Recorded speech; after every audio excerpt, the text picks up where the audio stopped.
¿Puede un libertario como Johannes Kaiser convertirse en el próximo presidente de Chile? Analicemos su programa electoral. Veámoslo.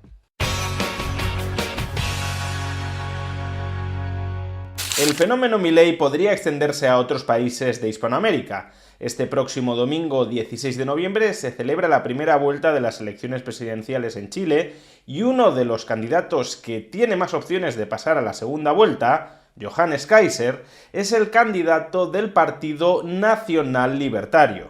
Johannes Kaiser es el hermano del activista e intelectual libertario Axel Kaiser, que en alguna ocasión de hecho se ha pasado por este mismo canal. Y el propio Partido Nacional Libertario de Johannes Kaiser coloca a los siguientes pensadores como su inspiración más directa. El Partido Nacional Libertario es un partido basado en un conjunto específico de valores largamente documentados por prominentes personas, entre ellos Benjamin Constant, Herbert Spencer, Leonard Read, Ludwig von Mises, Friedrich Hayek, James Buchanan, Milton Friedman, Ayn Rand, John Hospers, Frédéric Bastiat, Santiago Heysen, Robert Nozick, Bruno Leoni, George Reisman y Samuel Bouza, entre muchos otros. Por tanto, estamos hablando de un partido político y de un candidato presidencial que reivindica desde el comienzo a muchos de los principales intelectuales de la tradición liberal libertaria.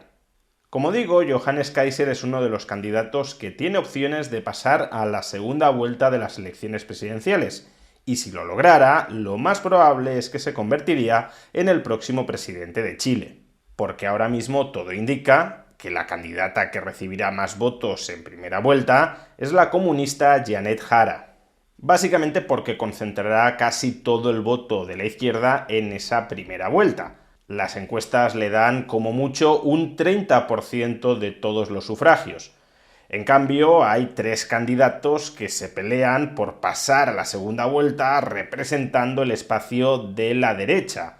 El que ahora mismo parece que encabeza en las encuestas ese espacio de la derecha es José Antonio Kast, pero Johannes Kaiser lo sigue muy de cerca y ya a mayor distancia la centrista Evelyn Matthei.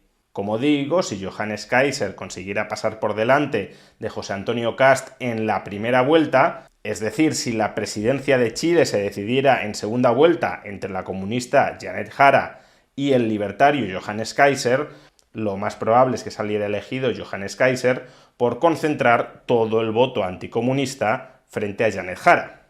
Por tanto, el escenario en el que un libertario pueda llegar a la presidencia de Chile, si bien no tiene por qué ser ahora mismo el más probable, tampoco está tan alejado de lo que muchos podrían pensar.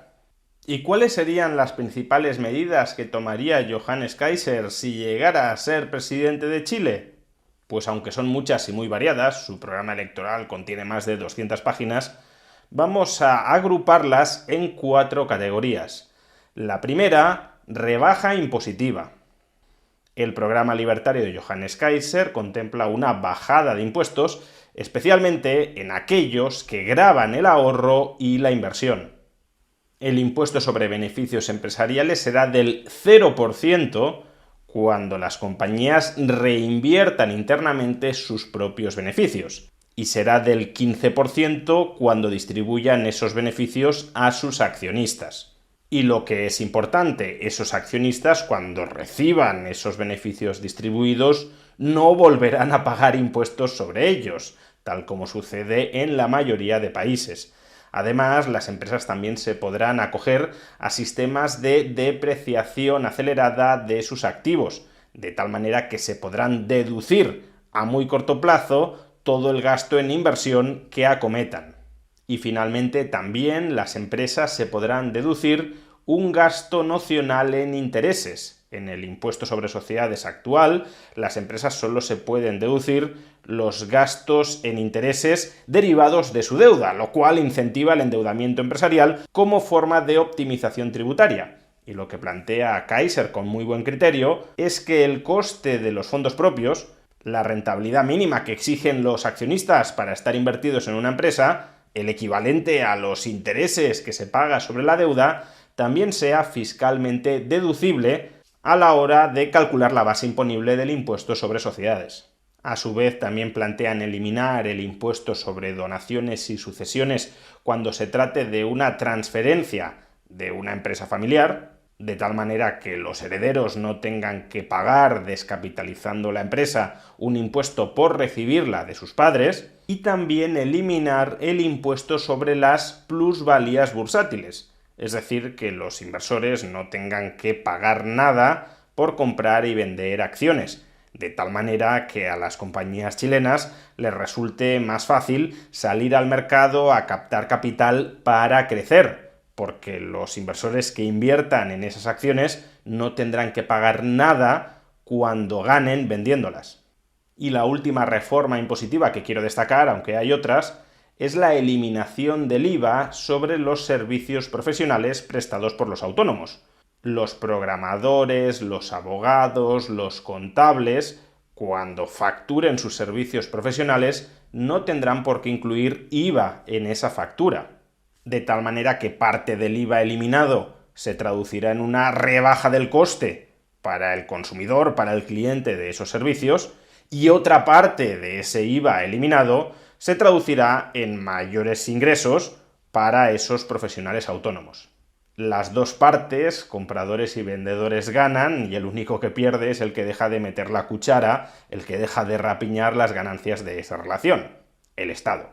Segunda medida destacable: para financiar toda esta reducción impositiva es necesario recortar el gasto público, porque si bajas impuestos sin recortar el gasto público, lo que generas es déficit público, es decir, endeudamiento público, lo cual tensiona la sostenibilidad de tus cuentas presupuestarias futuras y también, en países que tienen moneda propia como Chile, el valor de esa moneda, es decir, te arriesgas a generar inflación, que es una forma de subir los impuestos a un colectivo muy claro de la población, aquellos que ahorran en activos de renta fija denominados en esa moneda local. Pues bien, el programa libertario de Johannes Kaiser plantea recortar el gasto público entre 4 y 5 puntos del PIB. Para que nos entendamos, es un recorte fiscal similar al que ejecutó Javier Milei en Argentina.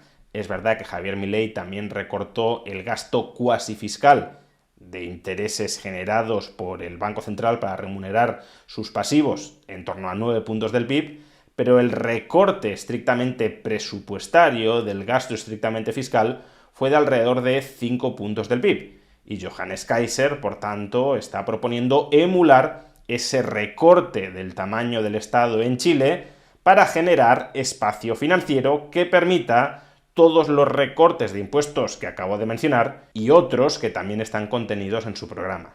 Este recorte del gasto público entre 4 y 5 puntos del PIB se materializará, por un lado, en una disminución de la burocracia estatal que requerirá, entre otras medidas, prescindir de la relación laboral de 200.000 empleados públicos y, por otro lado, en una racionalización, en un recorte, de las transferencias del Estado a la población. Tercer bloque de propuestas: privatizaciones. Este apartado me parece especialmente destacable porque es un punto en el que me parecen, al menos hoy por hoy, más libertarios que el propio Javier Milei. No tanto por la propuesta de privatización de activos estatales, que también está muy presente en el programa electoral de Javier Milei, sino sobre todo por una propuesta que me parece que debería estar en el programa de todos los partidos libertarios y que, por desgracia, no ha encontrado encaje en muchos ellos. Es una propuesta que, de hecho, yo mismo hago en mi libro Una revolución liberal para España, y es el fomento de ciudades privadas. Voy a leer esta parte del programa porque me parece atípica en relación a lo que proponen muchos otros libertarios y ojalá cunda más el ejemplo de este tipo de planteamientos. Fomento del modelo de ciudades privadas, promoviendo la autonomía y la innovación en el desarrollo urbano. Proponemos fomentar el modelo de ciudades privadas, reconociendo que el desarrollo urbano, urbanístico tradicional, regulado y gestionado principalmente por el Estado, puede enfrentar limitaciones en términos de eficiencia, innovación y capacidad de respuesta a las necesidades cambiantes de la población. Argumentamos que las regulaciones gubernamentales excesivas pueden restringir la creatividad y la flexibilidad en el diseño y la gestión de las comunidades urbanas y que existe la oportunidad de explorar modelos alternativos de desarrollo urbano donde el sector privado tenga un mayor protagonismo en la planificación, construcción y gestión de las ciudades. La propuesta se articula en los siguientes ejes: desarrollo de urbanizaciones con gestión 100% privada, asegurando estándares elevados sin intervención estatal. Libertad para que las comunidades gestionen sus propios espacios sin regulaciones gubernamentales innecesarias. Fomentar la competencia entre urbanizaciones privadas, incentivando la innovación y la mejora continua. Permitir a las comunidades de vecinos gestionar sus propios espacios públicos sin intervención gubernamental. Es decir, sacar al Estado, a la burocracia estatal, de la vida comunitaria y devolverle la autogestión de esa vida comunitaria a la propia comunidad privada. Y también en este apartado de privatizaciones o de gestión privada, querría destacar la reforma del sistema de enseñanza chileno que están planteando. Por un lado, y desde el lado de la oferta, se pretende reemplazar la enseñanza estatal por cooperativas de profesores. En lugar de que sea el Estado, los funcionarios del Estado, los que controlen cada centro docente y los que planifiquen desde arriba cuál ha de ser el currículum que se imparte en ese centro docente, que puedan ser las distintas cooperativas de profesores y también cooperativas locales, las que compitan entre ellas por proporcionar el mejor currículum posible a sus alumnos. Y desde el lado de la demanda, lo que se pretende es empoderar a las familias, que sean ellas las que con un sistema de cheques escolares escojan a qué cooperativas de profesores acuden o no acuden, dando financiación a las cooperativas de profesores que mejor currículum impartan y denegándosela a aquellas cooperativas de profesores que peor currículum impartan. Tampoco aquí me resisto a leer algunos extractos de su propuesta educativa contenidos en el programa electoral. Nuestra propuesta es un llamado a superar esta crisis de la enseñanza pública mediante un modelo educativo basado en la libertad, la autonomía y la corresponsabilidad de las comunidades locales y de padres y de profesores. No se trata de una mera reforma técnica o política, sino de un compromiso con las generaciones futuras. Recuperar la libertad de enseñanza, empoderar a las familias en la elección de proyectos educativos acordes a sus valores, dignificar a los docentes como líderes profesionales y reconectar la escuela con la diversidad cultural y territorial de Chile, inspirados en una visión praxeológica como la de Ludwig von Mises y la idea de que el rol del Estado no debería ser el de educar, sino el de garantizar que nadie impida educar a otros. Reconocemos que el valor de la educación es subjetivo y por ende requiere un sistema que respete la diversidad y fomente trayectorias múltiples. Y el último bloque de propuestas del que quiero hablar es la profunda desregulación de la economía. Por ejemplo, a través del silencio administrativo positivo o a través de la llamada ley rastrillo. Por cada nueva ley que se apruebe, se tendrán que eliminar otras 5. En general, lo que se busca en este caso es una poda masiva de todos los permisos, licencias y requisitos burocráticos que estén frenando, que estén estrangulando la inversión en Chile. Recorte del gasto público, rebaja impositiva, privatizaciones de servicios estatales y desregulación económica. Los 4 pilares básicos de un programa económico libertario que pretenda relanzar el crecimiento económico sostenido e inclusivo dentro de un país. Aunque hay que señalar que una presidencia de Johannes Kaiser en Chile sería muy distinta a los primeros años de gobierno de Javier Milei en Argentina, porque la misión que ha tenido y en buena medida sigue teniendo Javier Milei al frente de Argentina ha sido estabilizar una macroeconomía que estaba a punto de colapsar el país en una hiperinflación. Solo cuando esa sangría financiera esté por completo estabilizada, podrán empezar las reformas pro crecimiento, algo que parece que va a caracterizar esta segunda parte de mandato de Javier Milei. En el caso de Johannes Kaiser en Chile, ese problema de colapso hiperinflacionista de su economía no lo tiene. Chile es un país con una macroeconomía mucho más estable que la de Argentina.